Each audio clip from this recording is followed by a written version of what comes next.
What's up, KG? Kamusta? Kamusta kayo lahat?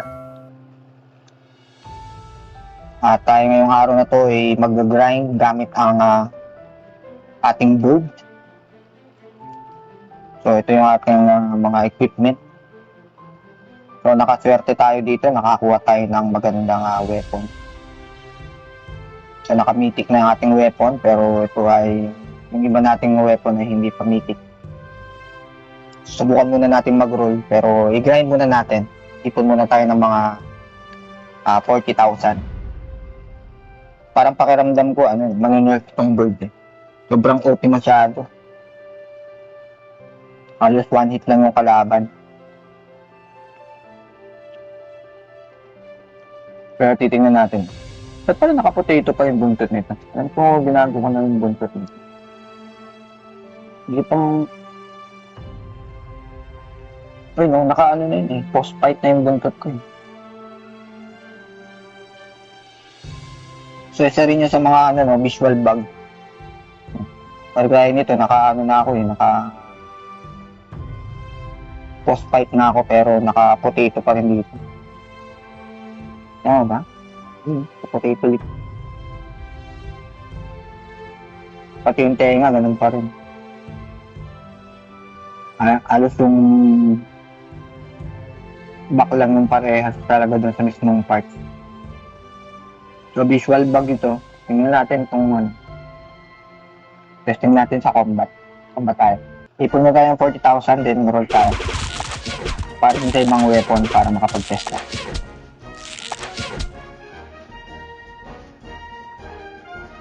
So, ang ginagamit ko pala is tablet. So, may mga nagtatanong kasi about dun sa PC, paano daw i-learn. Alam ko emulator eh. Wala akong idea so kung dun sa anong pagkasano ginamit. Pag ano yung ginamit mo. PC. Mapansin nyo na may cooldown yung ating kung ating normal attack. Ang malakas dito ito, yung parang Jumong. Yung naglalaro ng Dota, parang siniraan. Boom! Kala wala siyang stun, pero lakas ng damage niya. So yun na advantage nitong mga archer. Archer, ang buwang gamit. Bukod sa yun sa long range niya, sobrang layo talaga nung range niya tsaka lakas ng damage niya. Pero tingnan natin ito sa mga susunod nating nag-iipon kasi ako ng iba pang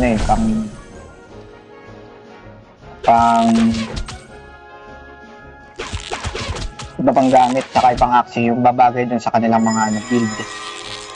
So ito yung una natin nakita yung sa bird. Napag-uusapan na nga rin to sa Twitter na ang daming gumagamit ng bird, halos 50% ata ng players puro bird ang ginagamit.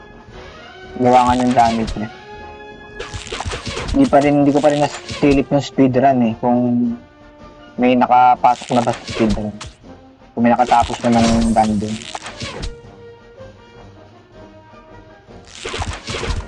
So ginamit naman natin ito sa speedrun, kaso hindi siya ganun ka-effective eh. Lambot ng karakter natin eh.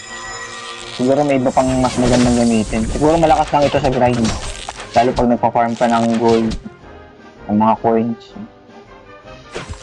Pwede siya pag nagkano ka ng coins.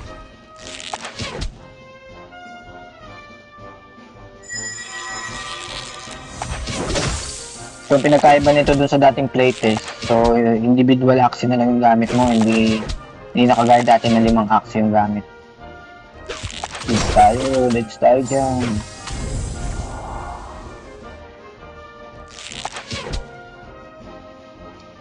Chani lang tayo. Chani.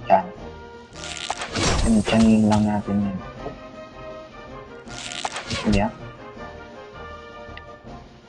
Dalawang mata masasakit tayo. Uy! Kanina. Hindi lang. Deads tayo. Hindi muna tayo sa town. Deads na yun. Tapos reload ulit tayo sa area.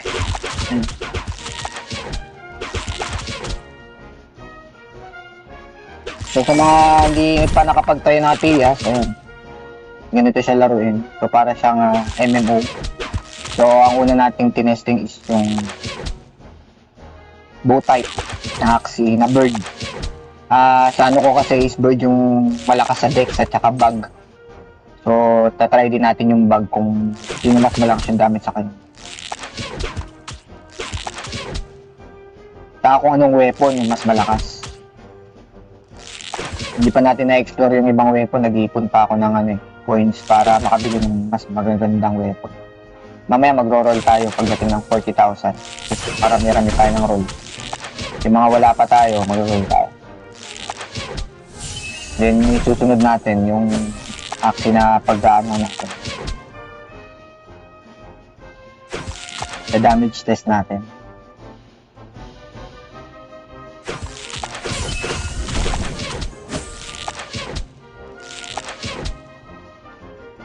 So, yun yung isang napansin ko rito sa Tias. Yun nga, bukod dun sa visual bug, yung OP rin itong bird. Tapos,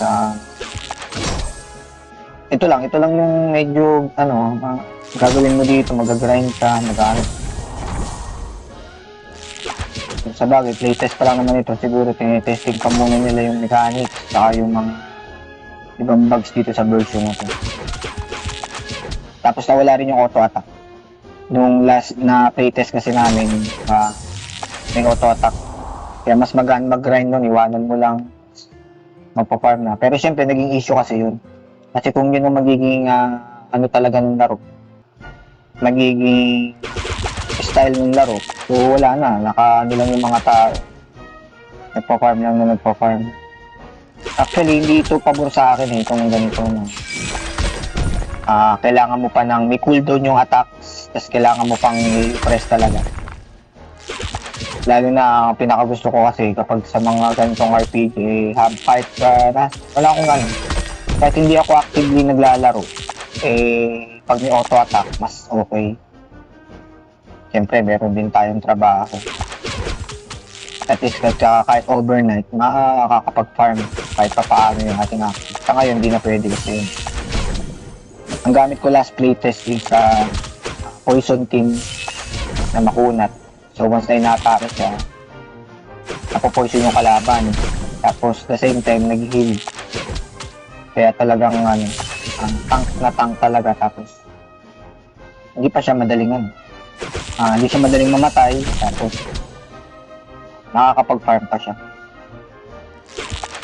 Pero tingin ko mas mabilis ang pera ngayon dito O dahil bird lang yung gamit ko. Last playtest kasi, huli na ako nakakagamit ng bird kasi nakita ko yung advantage niya pagdating dito. Kaya nung nagsimula yung playtest, bird agad yung tinry ko kasi ang target ko talaga is makapag-grind muna ng mabilis para makapag-ipon ng mga web. Yan, so 40,000. Tayo na lang natin. Tayo na lang natin ma-deads. Lakas niya. Lalo pag nag-critical siya, one hit talaga yung kalaban. Naunahan tayo sa one hit. So roll tayo. Check muna natin ang ating inventory. Kung ano yung ating mga pwedeng i-roll. So meron na tayong gauntlet, may talisman na tayo. Na pwede nating ipan-testing. So wala pa tayong dagger. May axe na pala tayo. Dagger, cannon. Gauntlet ba? May gauntlet ba? May gauntlet mo Check natin dito. Bili muna tayo kay Elder. Kay Amrita. Ay, wala pa pala tayong flute. Tama ba? Wala pa tayong flute mo. Check natin. Flute. Wala pa tayong flute. Pag nakompleto natin to yung mga mythic na to, saka tayo sa mga armors. Sayang kasi, ang habol ko kasi dito is makapag-testing yun. Medyo pahangit Kuha pa tayo. Pangit ulit. Isa pa. Bye, malas naman. Flute na yun. Isa pa tayo, flute. May isa pa tayo, flute. Ay, nakuha. Matas na yun. Wala man lang nakuha ka. Kakaiba. Wala tayong makuha mythic na flute. Pero ano ba to? Intelligence? Siguro hanggang orange tayo, pwede na natin pan-damage test eh. Pipili na lang tayo dito na malakas. Tapos ibebenta na natin itong mga violet pababa para makapag-provide tayo ng mas magandang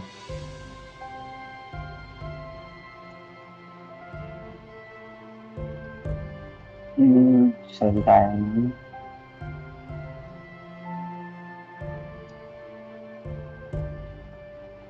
Benta na natin ito lahat. Ang tira lang natin itong orange tsaka yung pula. Pamimilian na lang natin once na nakapag-ano na tayo ng another axe. 50 items lang pala. Bakas tayo ng apat. Tapos benta na natin ito. Ito mami.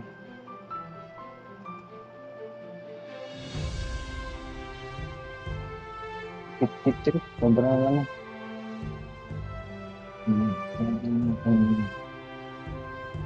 Okay. Yan, so may 10,000 pa tayo. Pwede pa tayo parang malas tayo sa flute. Try nga natin iba. Staff. Check natin yung staff. Meron na ba tayo staff? Wala pa rin staff. Bukan natin staff. Armita. Open shop.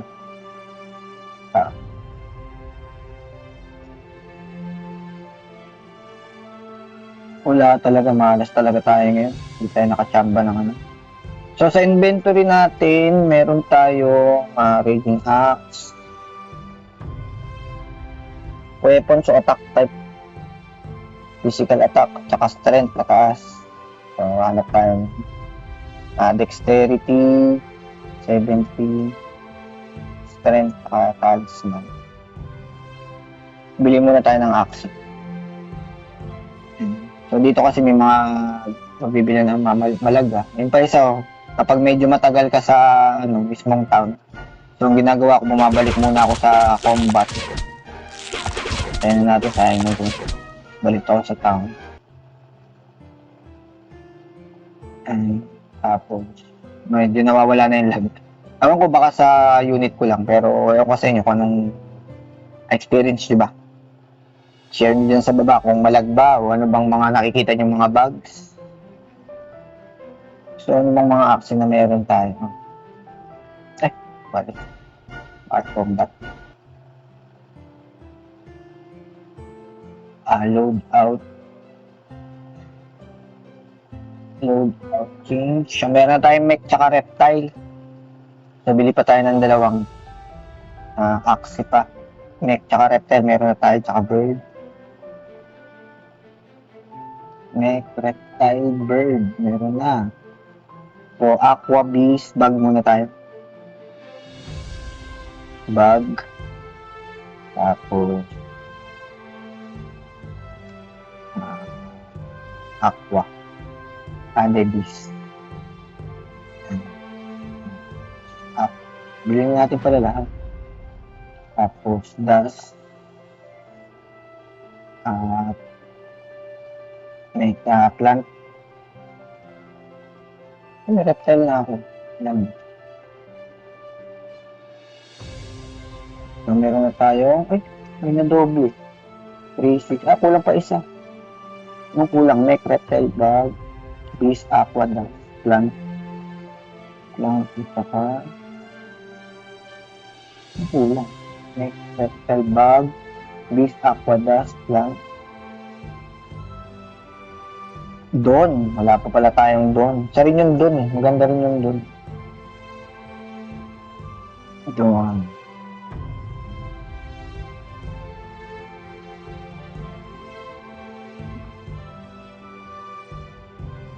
Ganda.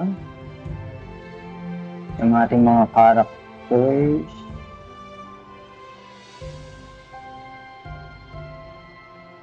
So, speedrun muna tayo. Try natin isang speedrun. Testing natin. So, kill beans, nandyan tayo. Enter tayo sa casual. Test natin yun. Hanggang dun lang ako sa unang boss, mga sir eh. Hindi pa ako makalagpas dun sa ano. Dito kasi kailangan natin patayin yung 34 na enemies. So, may 28 pa. Tsaka dito may regen na yun. Basta hindi ka ma-atake or steady ka lang. So may regen ka na rito.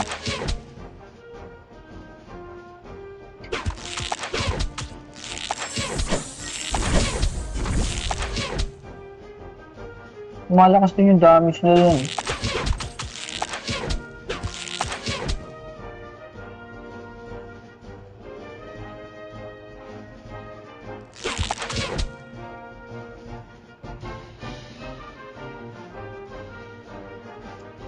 Regen muna. Kayo, anong gamit yung Axie? Natry nyo na ba tong bird?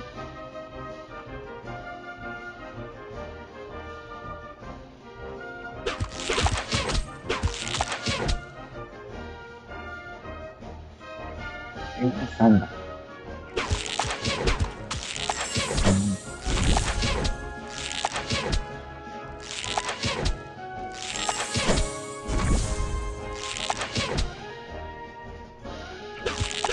Magkakaroon din tayo ng comparison sa ibang Axie.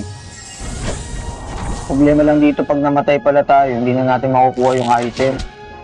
Pero kung makakuha tayo ng magandang item, siguro kahit kulay orange, i-skip na natin. Tapos tingnan natin kung anong effect ng... Iba yung weapon na nakukuha dito eh, unlike dun sa mga nire-roll lang natin. Parang pang ano lang yun eh, pang...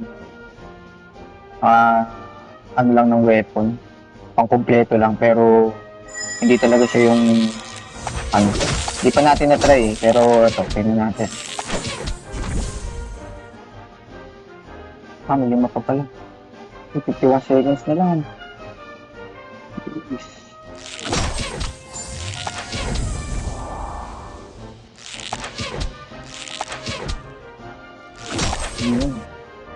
May dalawa pa. Kompleto na. Yan kasi may mga Zenith Hat, Shadow Lantern, Hindi pa natin Siguro sa pangalawa na lang. Kunin natin yung pangalawa. Para hindi tayo mamatay. Bukas sa kagad buhay natin.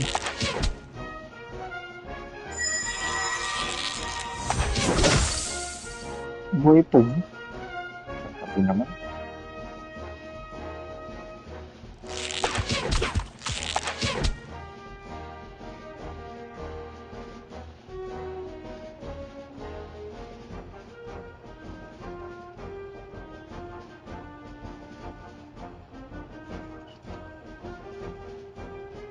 Mahirap din kapag ka naubusan ka rin ng oras. Kailangan talaga maano ka. Hanggang dito lang muna tayo pagkatapos dito. Sana makuha natin yung weapon na para makita rin natin kung anong difference yun sa makukuha. Nga lang yun pangit lang yung makukuha natin. Pero baka lang kasi mas maganda yung stats nun. Kasi sa dungeon siya nakuha, hindi sa NPC.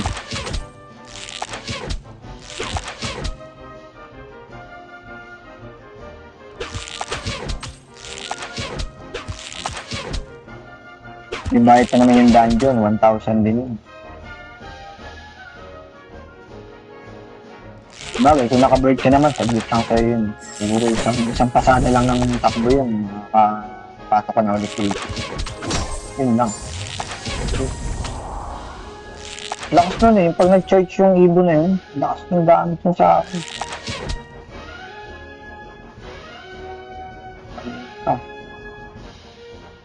Nandito lang tayo, subukan natin tingnan muna yung mga weapon na makukuha natin.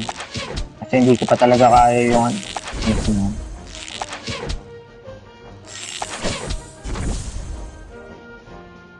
Yan. So, extract na natin. Ang nangyari kasi, once na natalo ako dun sa boss, wala na. Hindi na ako hindi, yung mga items na nakuha ko, hindi tingnan natin kung para saan. Ayun, kakaiba siya eh. So, magical defense 30%. Tapos, ito lang mga nakuha natin maganda ito, Shadow Lantern. Tama ba? Shadow Lantern din. Ayun yung mga Zenith hat na to. So, ang difference niya kung sa headgear, ito.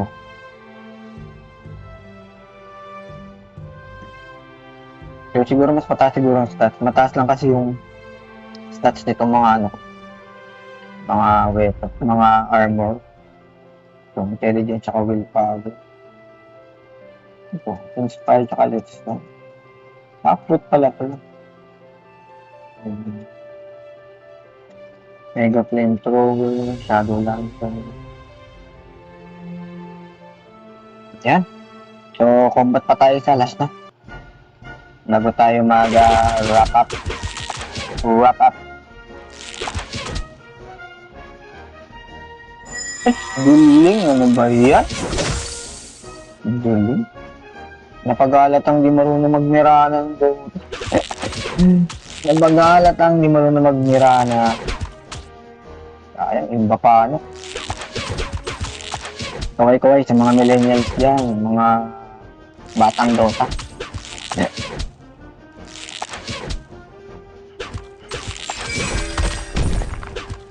Lalo na mga magagaling sa Mirana dati.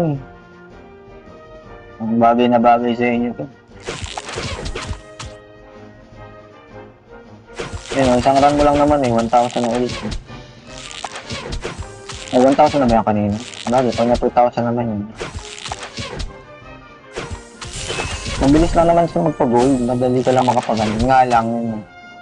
Siyempre, limited lang ang ating time. Hindi naman tayo makapaglaro ng hapon. Pero sa maghapon, tingin ko kaya mo makompleto yung mga weapons na ano. Depende sa swerte. Kahapon sinerte tayo eh. Kaya may mga ako. Eh? Yung lakas niyan eh. Loko niyan.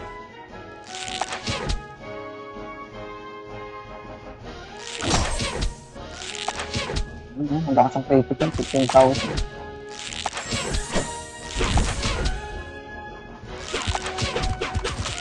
Pag may normal attack, ano lang. Uy, yun lang. Ba yan? Ba't kang baka na talaga? Ba yun? Hindi marunong. Ay.